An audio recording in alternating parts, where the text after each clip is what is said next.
the ball, and then there's hiding the ball after you've dropped the ball. And we're concerned that that's happened. That's State Representative Brady Brammer in response to a 2 News ongoing investigation that's uncovered a litany of supervision failures by Utah's adult probation and parole when it came to protecting the public from the state's most dangerous criminals. Now, tonight, 2 News investigative reporter Wendy Holleran talked to several state lawmakers who are now promising to get to the bottom of this problem. Wendy, what'd you find out? Well, Mark and Heidi, our investigation revealed in some cases AP&P is not following its own policies, and the director didn't appear to have an issue with that when testifying last month before the legislature. Tonight, lawmakers laid out what they're going to do to try to keep you safe. My daughter is 15 years old. A teenager abducted and raped. A handyman working to support his family gunned down. She'll never know her daddy.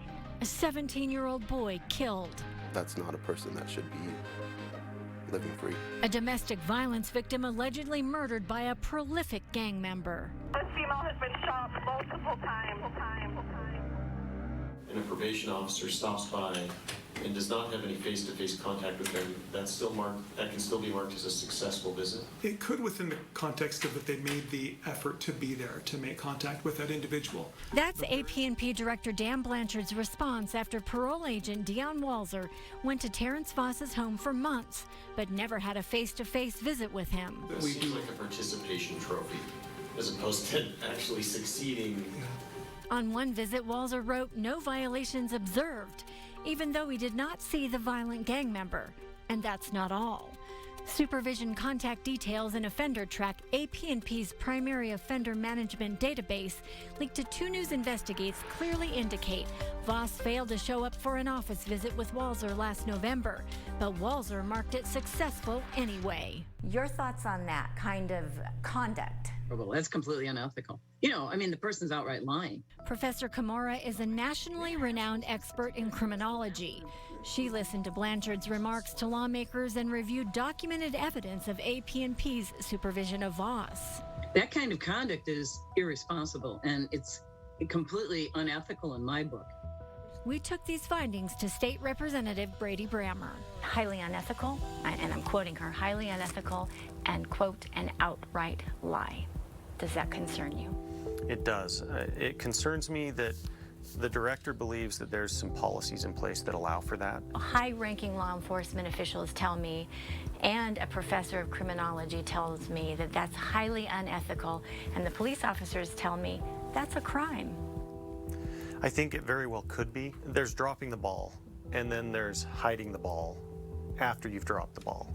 And we're concerned that that's happened. Blanchard seemingly defended the practice. The standard is that we make the effort. There is also another standard that we have. That standard? Our policies and practices in the agency are based on the risk level for the individual. The standards of supervision policy clearly states agents must enter the outcome of the visit in Offender Track.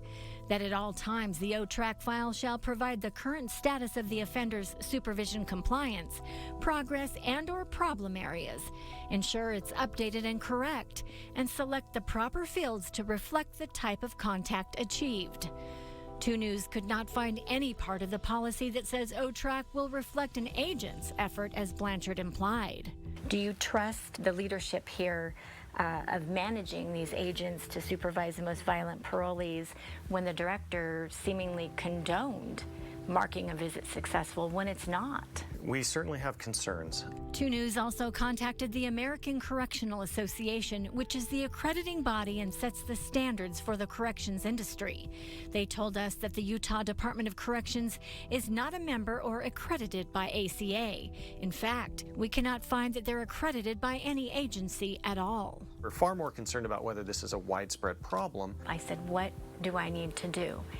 And the response to me was, you need to call the Department of Justice on them. Your thoughts on that? It tells me that, we've got something that we need to start looking at. There's something that doesn't feel right about what's going on. If there was one thing that you could say to Director Blanchard right now, because he is the director of AP&P, what would you say to him?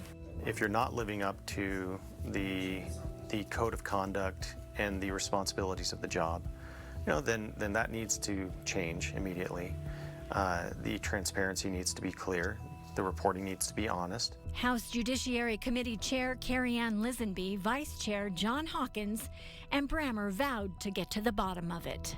From a legislative side, we're taking this seriously. We're looking at it in multiple committees, and we are intending to have an audit performed on AP&P. Now, after repeated attempts to reach out to AP&P and getting no response, plus numerous refusals for a follow-up interview with Dan Blanchard, Communications Director Caitlin Felstead in the last hour said, by me using his soundbite to lawmakers, quote, then you would be pulling Director Blanchard out of context. She told me to listen to the full audio, which I have many, many times. To hear the full audio yourself, go to our website, KUTV.com. Mark and Heidi? And we know you will stay on top of it. Wendy, thank you very much.